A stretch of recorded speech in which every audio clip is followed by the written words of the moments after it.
तो दोस्तों, आज हम ऐसी चीजों के रियल पर्पस के बारे में जानने वाले हैं जिसके मतलब से किसी को मतलब नहीं होता। लाइक लग्जरी कार के पीछे लाइन क्यों होता है, आखिर क्रिकेटर्स की जर्सी यहाँ से उठी हुई क्यों होती है, और तो और पायलट इस तरह से प्लेन के फ्यूल की बारिश क्यों करते हैं।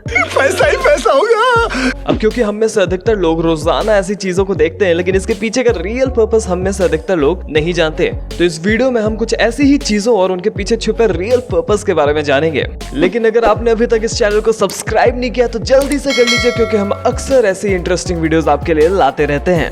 नंबर 12, जब भी आप इस तरह का वीडियो देखते होंगे जिसमें प्लेन से पेट्रोल की बारिश कराई जाती है, तो आपके मन में ये जरूर आता होगा कि ये वीडियो असली भी है या फिर जस्ट एडिटेड है। लेकिन अगर वीडियो असली है तो फिर पायलट कौन सा नशा करके उड़ा रहा है भाई प्लेन। वेल दोस्तों, मैं आपको बता दूं कि पायलट कोई नशा वशा करके नहीं उड़ा रहा है, बल्कि प्लेन में ऐसा होना एक बहुत ही आम बात है। प्लेन से फ्यूल को बाहर निकालने के प्रोसेस को फ्यूल डंपिंग कहते हैं, और पायलट को ये तब करना पड़ता है जब प्लेन का फ्यूल पूरी तरीके से खत्म नहीं हो पाता। ऐसा बहुत से रीजंस की वजह से हो सकता है, लाइक किसी मेडिकल सिचुएशन की वजह से प्लेन को जल्दी लैंड कराना पड़ रहा है, या फिर एयर के डायरेक्शन की वजह से फ्यूल थोड़ा सा कम यूज हुआ है। देखिए दोस्तों, एयरप्लेन का वेट हमेशा लैंडिंग के समय कम होना चाहिए ताकि किसी भी तरीके के एक्सीडेंट्स को अवॉइड किया जा सके। टेक ऑफ करते समय वेट ज्यादा हो सकता है, लेकिन लैंडिंग के समय कोई भी रिस्क नहीं लिया जा सकता। वेल, अब आप सोच रहे होंगे कि जब इतने बड़े अमाउंट में प्लेन से फ्यूल की बारिश होती है तो फिर क्या इसका नुकसान नहीं है क्या? वेल गाइस, अगर फ्यूल आपके ऊपर गिरेगा तो फिर इसका नुकसान तो है। इसलिए फ्यूल डंपिंग के प्रोसेस को बहुत ज्यादा हाइट पे किया जाता है ताकि फ्यूल हवा में ही वेपोराइज होकर खत्म हो जाए। नंबर 11, यार बैटरी खत्म हो रही है, जल्दी से लैपटॉप को चार्ज में लगा देता हूँ। एक मिनट, लैपटॉप के चार्जर में ये सिलेंडर जैसी चीज क्या है? दोस्तों, हम हैं ना आपको बताने के लिए। लैपटॉप के चार्जर में चार्जिंग जैक के पास जुड़ी हुई सिलेंड्रिकल चीज को फेराइट बीट कहा जाता है। इस फेराइट बीट का लैपटॉप के सही काम करने में बहुत ज्यादा इंपॉर्टेंट रोल होता है दोस्तों। असल में लैपटॉप का हर यूनिट रेडियो फ्रीक्वेंसी की वजह से काम करता है, और इस चार्जिंग केबल का एक एंटीना की तरह काम होता है जो लैपटॉप के वाइब्रेशन को रेडियो फ्रीक्वेंसीज के रूप में ब्रॉडकास्ट करके इंटरफेरेंस क्रिएट करता है। इस फेराइट बीट में मैग्नेटिक आयन ऑक्साइड होता है जो रेडियो फ्रीक्वेंसीज को एक दूसरे से इंटरफेरेंस करने से रोकता है, और इसी तरह लैपटॉप स्मूथली काम करता है। नहीं तो गेम खेलते समय अगर लैपटॉप एकदम गलत जगह पे हैंग किया तो ये हाल होगा।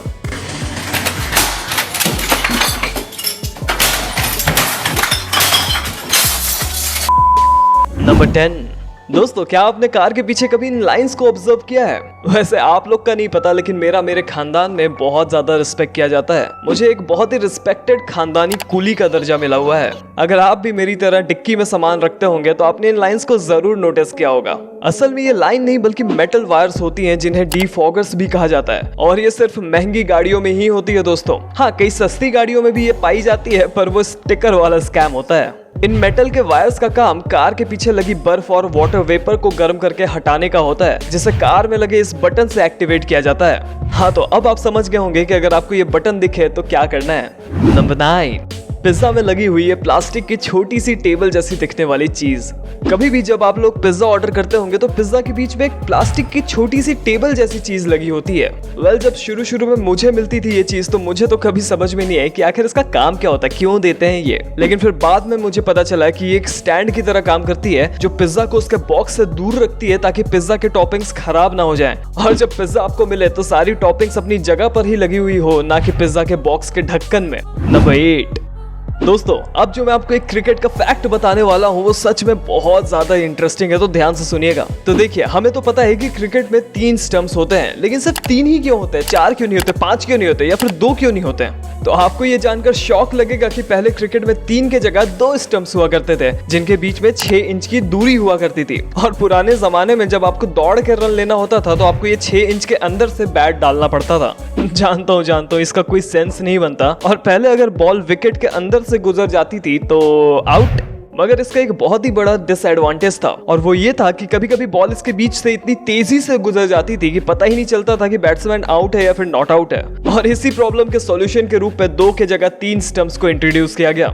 वैसे हम जो क्रिकेट खेलते हैं उसमें आज भी 3 के जगह 2 ही स्टंप्स यूज होते हैं, या फिर हम दीवार में चौक से स्टंप बना देते हैं। स्टंप लेने से अच्छा हम बॉल ना खरीद लें। खैर, क्रिकेट में आपका फेवरेट प्लेयर कौन है, हमें कमेंट सेक्शन में जरूर बताइएगा। नंबर 7, कार्स में लगी हुई डिटैचेबल हेडरेस्ट। ये तो लोगों को अच्छी तरीके से पता है कि कार के सीट के हेडरेस्ट को आप अपनी सहूलियत के हिसाब से एडजस्ट कर सकते हैं। ये हेडरेस्ट आसानी से तो निकल जाते हैं, लेकिन सवाल ये है कि इसमें जुड़े हुए इन नुकीले रॉड्स का आखिर क्या काम होता है, और तो और इन हेडरेस्ट को डिटैचेबल क्यों बनाया गया है। तो दोस्तों इन्हें डिटैचेबल बनाने का एक बहुत ही बड़ा मकसद होता है, और वो ये है कि अगर आप लोग इस गाड़ी में फंस गए हैं तो आप इस हेडरेस्ट को निकाल के इसके नुकीले पार्ट से आप विंडो को तोड़ सकते हैं और बाहर निकल सकते हैं। जी हाँ, ये फैक्ट आपकी जान बचा सकता है, इसे याद रखिएगा।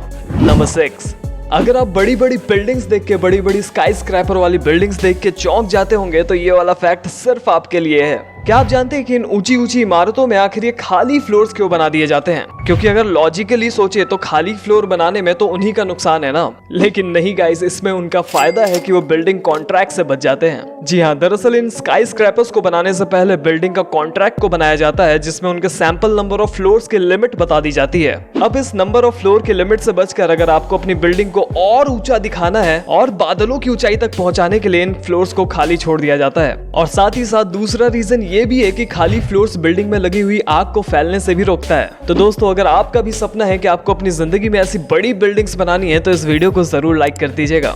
नंबर 5, जूतों की साइड पर बने हुए एक्स्ट्रा होल्स। हम सभी बचपन से जूते पहनते हुए आ रहे हैं और आपके दिमाग में ये कभी ना कभी जरूर आया होगा कि शूज के साइड की तरफ 2 होल्स बने हुए होते हैं। आखिर उसका काम क्या होता है? कुछ लोगों को लगता है कि ये होल सिर्फ फैशन के लिए या फिर एयर फ्लो को बनाए रखने के लिए होता है, लेकिन असल में इन होल्स का एक बहुत ही अहम पर्पस होता है दोस्तों। ये 2 होल्स भी बाकी होल्स की तरह लेसेस को बांधने के लिए होते हैं। लोग अपने साइज के हिसाब से इन होल्स की मदद से अपने जूतों को टाइट कर सकते हैं, जिससे कि उन्हें शूज का बेटर फिट मिल जाता है और रनिंग करने में भी कोई प्रॉब्लम नहीं होती है। नंबर 4, जींस में लगे हुए छोटे छोटे मेटल के बटन्स। आप लोगों को ये जानकर हैरानी होगी कि आपके जींस में साइड में लगे हुए बटन्स सिर्फ स्टाइल या फैशन के लिए नहीं होते, बल्कि इन बटन्स को लगाने का अपना ही एक अलग पर्पस होता है। इन मेटल बटन्स को उन जगहों पर लगाया जाता है जहां से जींस के फट जाने का ज्यादा चांसेस होते हैं। दरअसल कहानी में पीछे चलते हैं। जब जींस के पैंट का चलन शुरू हुआ था तब ये पैंट वर्किंग क्लास जैसे लेबर्स, माइनर्स और फार्मर्स की पसंदीदा पैंट बन गई थी। लेकिन ये लोग इतना रगड़ के काम करते थे कि पैंट के फटने के चांसेस बहुत ज्यादा होते थे। इसलिए पैंट को फटने से बचाने के लिए और उनकी शेल्फ लाइफ को बढ़ाने के लिए इन बटन्स को जींस पे लगाया जाने लगा। नंबर 3, गाइस, आपने क्रिकेटर्स और बहुत से स्पोर्ट्स पर्सन के शर्ट के पीछे ये छोटी सी उठी हुई चीज को तो जरूर देखा होगा, मगर क्या आपको पता है कि आखिर ये चीज होती क्या है और इसका किस वजह से यूज किया जाता है? तो असल में ये एक ब्रा टाइप का डिवाइस होता है। देखो, हंसना बंद करो, पहले सुन लो।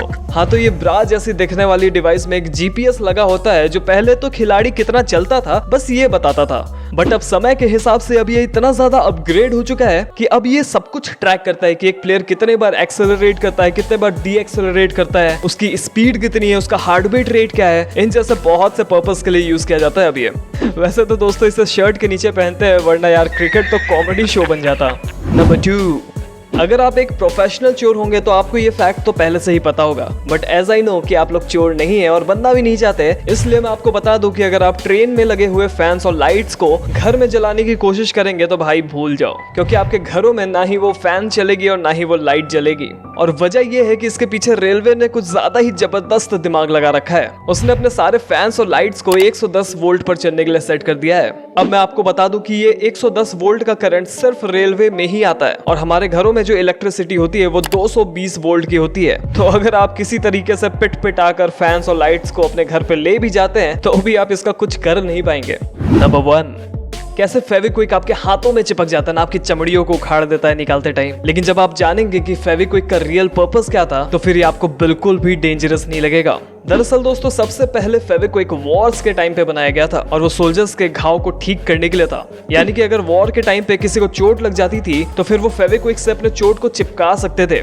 ये चोट को हील तो नहीं करती थी लेकिन इन्फेक्शन से जरूर बचाती थी। दोस्तों आज के फेविक्विक उस टाइम के फेविक्विक से बहुत ज्यादा मिलते हैं। एग्जैक्ट सेम तो नहीं है लेकिन काफी ज्यादा मिलते हैं, इसलिए आप डरिए मत क्योंकि फेविक्विक से कुछ नहीं होगा। तो दोस्तों अगर आपको ये वीडियो पसंद है तो लाइक करिए इस वीडियो को और ऐसे ही अन्य दिलचस्प वीडियोस देखने के लिए सब्सक्राइब करिए इस चैनल को। तब तक के लिए मिलते हैं हम आपसे अगले वीडियो में।